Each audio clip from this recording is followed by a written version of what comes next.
O Melhor e Mais Justo de hoje debate os rumos políticos, sociais e econômicos do Brasil nos próximos anos. Estamos ao vivo pelo portal tvt.org.br e pela Rádio Brasil Atual FM 98.9 na Grande São Paulo, 93.3 na Baixada Santista. Participam desse debate aqui comigo Kiko Nogueira, editor do DCM, Diário do Centro do Mundo, Marcelo Buzetto, cientista político e coordenador do MST em São Paulo, e Raimundo Bonfim, advogado e coordenador-geral da CMP, Central dos Movimentos Populares. Participe você também pelo telefone 0 operadora 11 4930 7356 e pelo portal da TVT. Segundo especialistas, o Congresso Nacional, que passará a legislar a partir de 2015, é o mais conservador desde a redemocratização no final da década de 1980. Por exemplo, dados do DIAP, Departamento Intersindical de Assessoria Parlamentar, indicam que na nova configuração da Câmara Federal, a bancada empresarial subiu para 190 deputados. Eu disse 190 deputados, que representa mais do que um terço das cadeiras. Os evangélicos ocuparão 74 delas e os ruralistas terão representação em 139. Por outro lado, a bancada sindical diminuiu de 83 para 47 e ainda persistem as subrepresentações de gênero e raça. Teremos 100 afrodescendentes e apenas 51 mulheres. Essa formação aumenta o risco de aprovação de projetos que representariam retrocessos nas conquistas de direitos em assuntos como, por exemplo, só alguns exemplos, terceirização, redução da maioridade penal, criminalização de movimentos sociais, etc, etc, etc. Marcelo. Eu não tenho dúvida que essa composição do Congresso é mais favorável a medidas conservadoras, né? Por isso que acho que a responsabilidade dos movimentos é maior. A gente precisa melhorar nossa capacidade de organização, nossa capacidade de mobilização, e é preciso que os movimentos também fortaleçam a sua unidade na ação. Os movimentos que lutam pela moradia vão ser obrigados a conversar mais entre eles. Marcelo, cada um, né? Deixa eu te interromper, desculpe te interromper, porque você está falando de uma coisa, que entrou uma pergunta para você. Lá. Jaqueline, via portal da TVT, ela diz o seguinte: em relação à PNPS, Plano Nacional de Participação Social, como o MST age em relação aos comentários da população que criminaliza o movimento e acredita que os conselhos criados através do Plano de Participação Social só abririam espaços para movimentos sociais já organizados. Digo isso porque vejo as pessoas exemplificando como risco a participação do MST e do MTST nesses conselhos. Os movimentos, na verdade, apoiam, né, essa iniciativa, e a nossa opinião é que não basta aprovar uma legislação como essa. É preciso a gente construir, né, em cada município, em cada estado e no Brasil inteiro, um nível de organização dos movimentos que faça com que esses movimentos consigam, né, ou conseguiriam ocupar espaços nesses conselhos. Aliás, o decreto não cria conselho, ele reconhece. Ele reconhece. Na verdade, os conselhos continuam existindo aí, né? Sempre existiram conselhos e qualquer cidadão e qualquer brasileiro pode participar desses conselhos. Os movimentos também podem participar. Em alguns lugares os movimentos participam, em outros não. Tem movimentos de luta pela moradia, inclusive, como o MTST, que não prioriza, né, a participação de seus membros em conselhos municipais, né, conselhos de saúde, ou o próprio conselho tutelar e outros e tal. Mas tem movimentos que acham que é um espaço importante de acúmulo de forças, de debate e até para você se defender diante de uma onda conservadora que está vindo aí. Porque, de fato, projetos como a redução da maioridade penal teve deputados que se elegeram com essa bandeira e que assumiram o compromisso de que, se eleitos, vão apresentar, né, proposta de plebiscito ou algo dessa natureza. Marcelo, posso te aproveitar e fazer uma pergunta? Está se falando muito em bolivarianismo, é um tema que na Paulista o pessoal está falando, venezuelização. O que você acha disso com relação ao decreto aí, com essa acusação? Eu acho que no Brasil e na Venezuela, né, desde o final dos anos 70, início dos anos 80, se fala de ampliar a participação popular, né, nas decisões fundamentais e decisivas, né, dos governos. Eu não acho que é uma influência da Venezuela. A Venezuela tem uma experiência própria, um caminho próprio de luta social e política, que nós do MST apoiamos, nós temos ótimas relações, né? Achamos que na América Latina é o país que mais avançou no enfrentamento, né, das reformas estruturais. Não é o MST que fala, né? A própria ONU, né? A ONU reconheceu a Venezuela como o país que nos últimos 10, 15 anos foi o que mais melhorou todos os indicadores sociais. A Venezuela recebeu, né, da Unesco, né, o certificado de território livre do analfabetismo, né? A Venezuela investiu e diminuiu a pobreza, né? O maior salário mínimo da América é o salário mínimo venezuelano. Tem o problema da inflação lá, que ainda é alta e tal, mas você tem uma série de políticas sociais que apontam para reformas estruturais numa velocidade maior do que a nossa. Só que a realidade e a história da Venezuela é outra, né? Mas nós achamos que não é uma influência do bolivarianismo, nós achamos que é uma reivindicação que os movimentos do Brasil já tinham desde o final dos anos 70, né? Como o Tutu tinha dito, né? No período da chamada redemocratização no Brasil, surge um forte movimento aqui em defesa de conselhos populares, né? No sentido do povo ter participação mais decisiva, né? E ativa, né? Em muitas questões. E é um delírio dessa crítica aos conselhos, porque os conselhos de saúde são antes do governo Lula chegar ao governo. Exatamente. Do SUS, gestores. Conselho Conselho da Criança e Adolescente. Pré-bolivariano. Conselho de Criança e Adolescente foi regulamentado pelo Congresso Nacional, mas durante o governo Fernando Henrique. Milhares, N de conselhos que estão existindo hoje, eles foram criados antes do governo Lula. O que o governo Lula, a partir de 2002, intensificou foi as conferências, os conselhos, né, deu um impulso maior nas coisas. Mas essa ideia dos conselhos, mesmo no Brasil, não é de agora, não é invenção do PT, não é invenção desse governo. É um delírio da direita dizer que esses...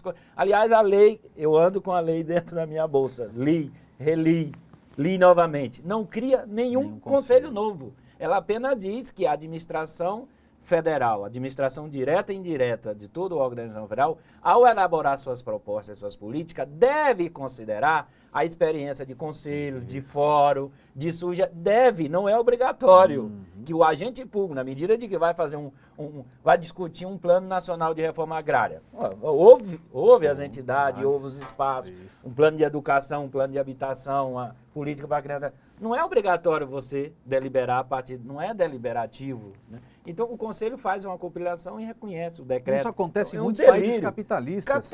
No Canadá, na Suíça, na Finlândia, na Áustria, na Espanha. É um delírio, é um delírio. A Finlândia, com participação social, refez o modelo econômico.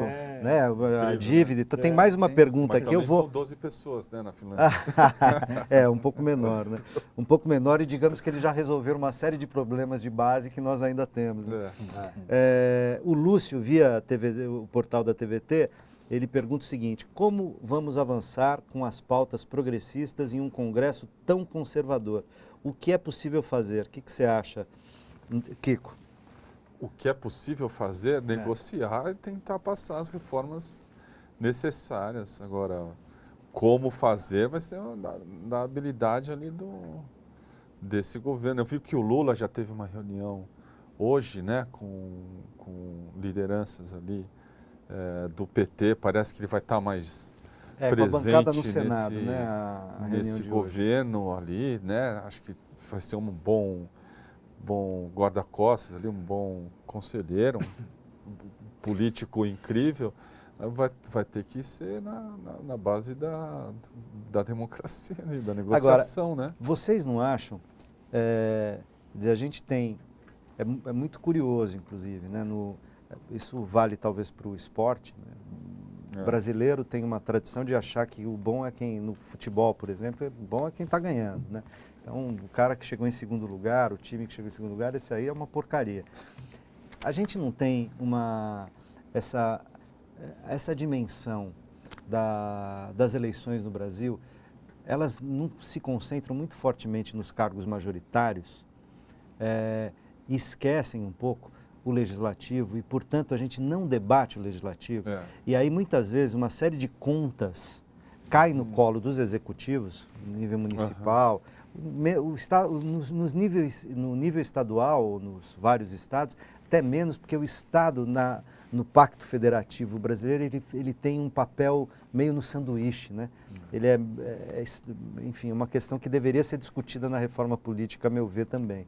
Mas, de todo modo, muitas vezes a gente não coloca na conta dos executivos, estadual, municipal, federal, questões que deveriam estar no debate político, inclusive da população, dos movimentos sociais, em relação à interlocução com o legislativo, Raimundo. Eu concordo, Tuto.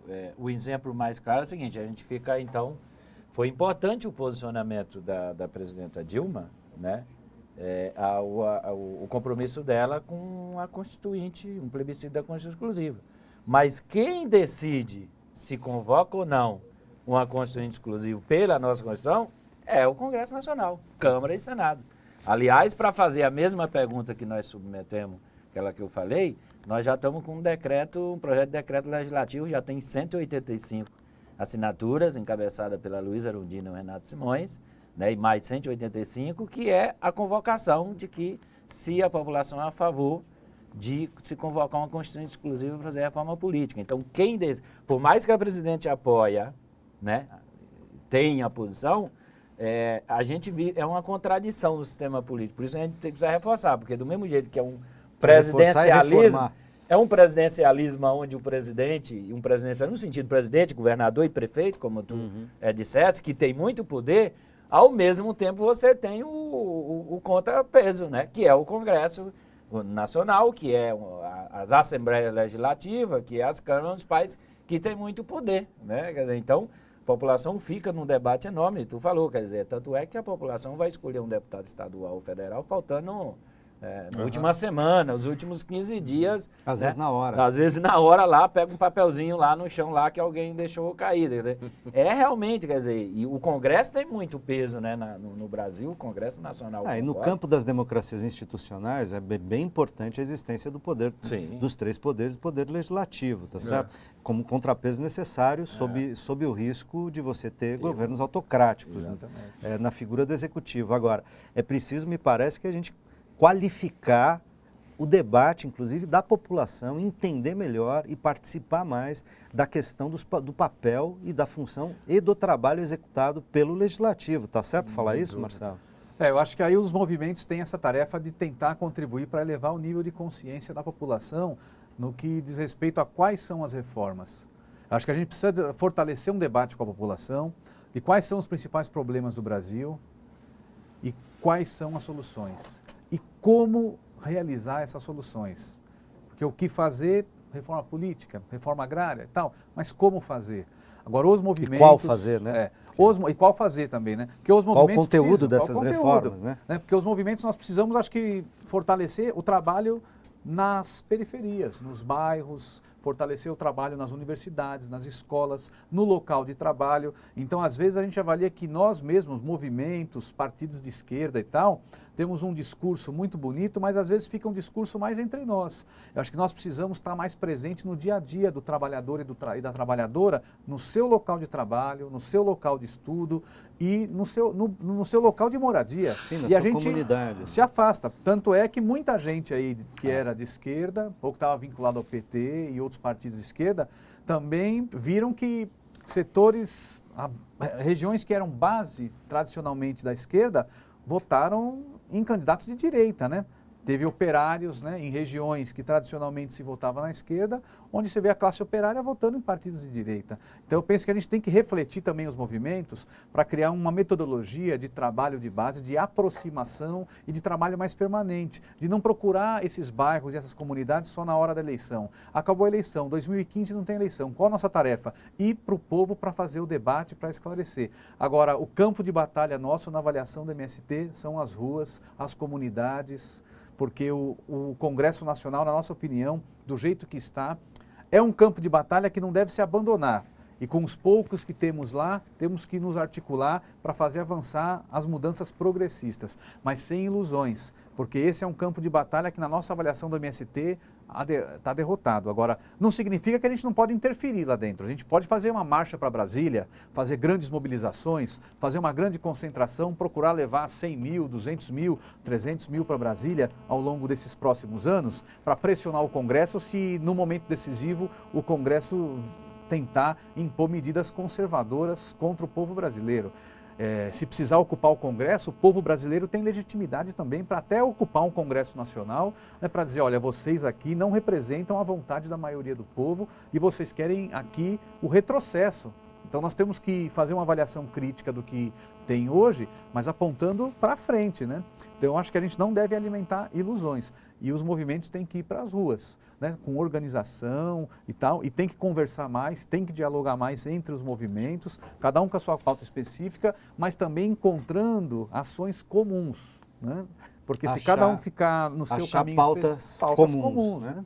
Eu sei que o Raimundo está querendo falar aqui, Raimundo, estou vendo ele, tá, mas a gente esgotou o tempo desse bloco, eu passo a palavra para você assim que a gente voltar no próximo bloco. Até já.